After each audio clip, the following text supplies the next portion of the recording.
Bonjour à tous, bienvenue dans la jungle botanique comestible. Aujourd'hui, on va s'intéresser à quelque chose qui ne se mange pas vraiment, les chenilles processionnaires du pin. Ce sont des petites chenilles classiques qui vont manger le pain. Donc elles aiment certaines variétés, d'autres elles aiment moins bien. Bon, en tout cas, elles ne mangent pas grand chose d'autre. Alors elles ont un système particulier, c'est qu'elles vont faire des nids, enfin un peu comme les autres animaux, on va dire, des gros nids, des gros nids, donc qui vont faire, qui sont tissés avec la soie des chenilles, qui vont les protéger de l'hiver surtout, du froid. Voilà. Donc c'est un truc très costaud. Il y a plein de couches et ça les protège super bien. Alors esthétiquement, bon, c'est moyen, hein, vous voyez, bon, ça donne un certain style, mais bon. Après, quand il y en a plein, ça va être vraiment néfaste à l'arbre et bon, ça va se propager, ça va pas être terrible. Bon, ensuite, un autre inconvénient, c'est que ces chenilles, elles sont très urticantes. Alors, elles sont pas urticantes dans le sens que si vous les regardez, elles vous envoient un laser et elles vous aveuglent, c'est pas de ça. Mais si on les embête, elles vont projeter des petits trucs et assez urticants. Si vous les touchez, vous risquez d'avoir des petites démangeaisons. Et si les animaux, par exemple les chiens, s'amusent à les embêter, ça va leur faire mal aussi. Voilà. Alors les petites chenilles, elles sont dans leur nid. Ensuite, elles vont se promener, elles vont manger. Vous voyez que là, la petite branche en haut, là, elle s'est déjà fait toute manger. Ensuite, elles vont aller dans la terre, elles vont s'enterrer, elles vont se transformer en papillons, elles vont refaire d'autres nids, et voilà. Et quand elles vont sortir de leur nid pour aller se promener, enfin, pour aller migrer, elles vont faire des processions, d'où leur nom. Et donc il va y avoir plein de chenilles à la queue leu qui vont aller se promener. Alors moi j'ai eu beaucoup de chenilles processionnaires avant où j'étais et j'ai jamais vu de procession, donc le seul truc vraiment intéressant, et je n'ai pas eu droit. Mais il paraît que c'est quelque chose d'exceptionnel. Voilà. Enfin, faut pas vous amuser à trifouiller dedans. Voilà. Alors maintenant, qu'est-ce qu'on en fait? Eh bien, moi je suis pour les retirer. Alors, comment on fait? Première solution, on abat l'arbre, on le brûle, on envoie une bombe nucléaire, ou ce genre de solution. Bon, en général, ça marche bien, mais bon, c'est pas terrible. Donc la meilleure solution pour moi, ça va être de couper la branche jusqu'au point où c'est pas contaminé. Donc il faut vraiment pas hésiter.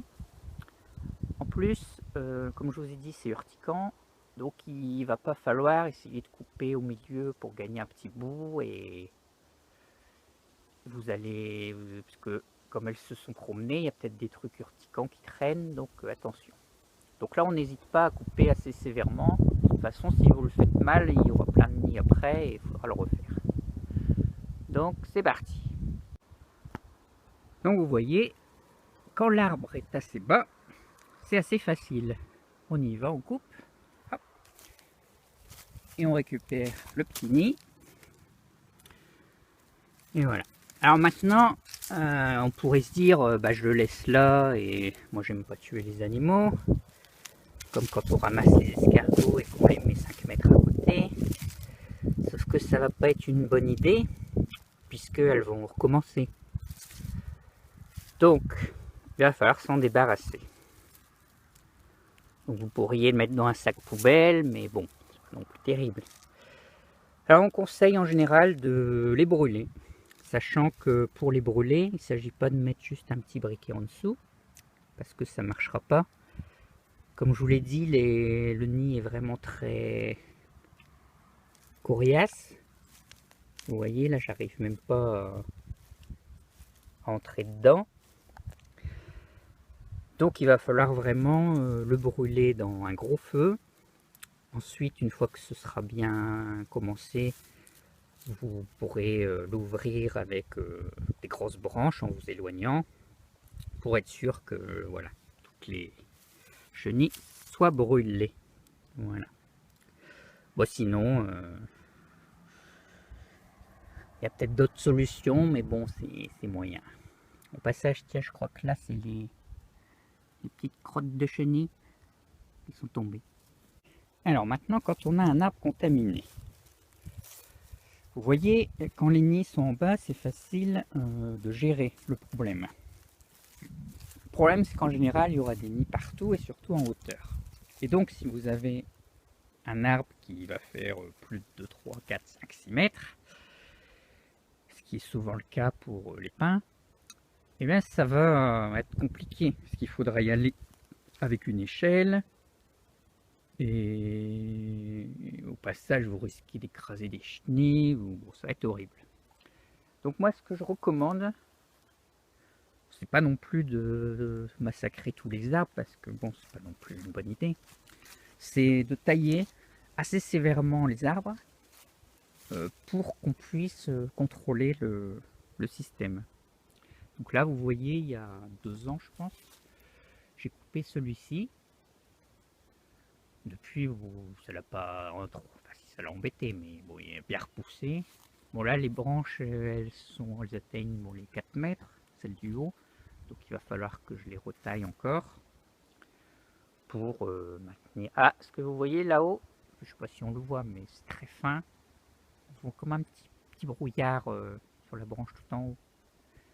Et en fait, ça, c'est un début de nid. Voilà. Ah bah là aussi. Bon, donc vous voyez, il va falloir que je coupe tout ça. Donc, il faudra redescendre le niveau. Okay. Donc globalement, je pense que c'est le meilleur système pour ne pas trop... Quelques autres informations sur ces chenilles. Alors, elles sont comestibles pour certains oiseaux qui vont les manger. Je ne sais plus trop lesquels. Mais bon, vous voyez comme elles sont bien protégées là. C'est pas non plus un truc super facile pour eux. Et il va falloir qu'ils aillent trifouiller dedans ou qu'ils les mangent pendant qu'elles s'échappent ou qu'elles se promènent. Donc en général, bon, ça, c'est pas ce qui va réguler vraiment la population. Alors il existe un petit champignon qui peut pousser sur les chenilles, qui va les parasiter pendant qu'elles sont dans le sol, je crois. Et donc il va grandir sur elles, il va les momifier, les tuer. C'est le Cordyceps militaris. Et donc voilà, ça peut être un bon système. Mais bon, je ne sais pas si c'est très fréquent dans nos régions. Voilà. Donc après, bon, je ne sais pas trop s'il y a d'autres choses qui les embêtent. Bon, en tout cas, dans les monocultures de pin, c'est vraiment un très grave problème parce que ça se propage et ça massacre tout. Voilà. Bon, en tout cas, si vous en avez pas beaucoup, vous voyez, ça se fait assez facilement. Alors, je vous montre un autre arbre, celui là-bas. Bon, hauteur, on va dire 8 mètres. Et alors, il est en bordure de mon terrain, dans le fouillis. Je suis pas tellement axé. Et bon, celui-là, j'ai vu l'année dernière, il y avait quelques nids. Là, j'en vois pas trop. Alors, je sais pas s'ils vont se développer après, je sais pas. Mais bon, vous voyez, quand on a un arbre comme ça, c'est quand même un peu embêtant. Bon là, à la limite, il est loin, donc c'est pas trop gênant. Mais vous voyez, pour un arbre comme ça va être délicat.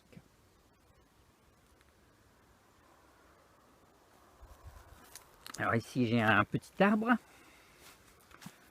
Donc, vous voyez, les petits arbres en général, ils sont pas attaqués. Les chenilles, les papillons, ils vont préférer les grands arbres bien développés, bien hauts, bien tranquilles. Voilà. Donc je vous recommande pour tous les pins et les conifères en général de les maintenir assez bas pour éviter le problème. Voilà. Donc ici on a notre arbre, pareil que j'ai taillé très sévèrement. Je voulais en faire un bonsaï celui-là, mais j'ai pas eu le temps de le prélever et il a encore repoussé beaucoup. Bon, on verra. Mais en tout cas, bon, vous voyez comme là, s'il y a le moins de problèmes. Donc pendant que j'y suis, imaginons qu'on ait un nid ici. Là c'est pas le cas. Vous regardez jusqu'où il y a de la mousse, leur nid, de la soie. Et vous voyez, admettons c'est là. Hop, vous allez couper ici. Donc quand vous faites ça, préférez avoir quelques protections, des gants et compagnie. Alors il y a aussi un petit truc à savoir, c'est que avant où j'étais, il y avait donc une grande haie de conifères infestés qui était là depuis très longtemps. Et en fait, au sol, sur 2 mètres, il y avait de la bonne terre et moi j'aimais bien. Mais à chaque fois que je trifouillais là-dedans, en fait, j'avais des allergies et ça me démangeait de partout. Et en fait, c'est parce que les chenilles étaient passées par là et à force, elles avaient perdu un peu des épines urticantes et voilà, ça dure assez longtemps les aiguilles urticantes, donc même si elles sont pas là, vous pourriez avoir des soucis. Donc il faut vraiment faire attention, quoi. Voilà. Ici on a notre arbre. Donc vous voyez, c'est un arbre assez costaud que j'ai coupé très sévèrement. Là j'ai plutôt 2 mètres. Et vous voyez, il a bien repoussé. Hein. Voilà, celui-là, je le coupe encore assez régulièrement. Oui, là pour essayer de le maintenir un peu faire une jolie forme et qui gêne pas trop.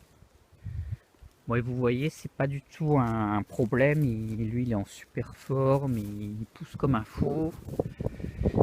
Et il n'y a aucune chenille à l'horizon.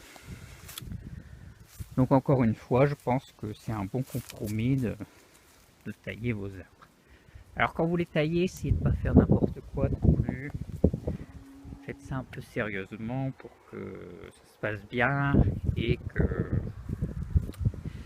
qu'ils ne deviennent pas un truc trop horrible, quoi.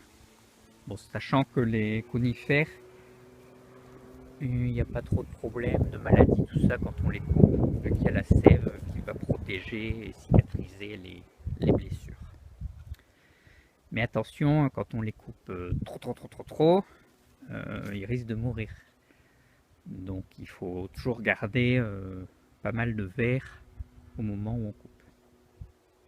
Bon, moi j'espère que vous aurez trouvé quelques informations utiles. À bientôt dans la jungle.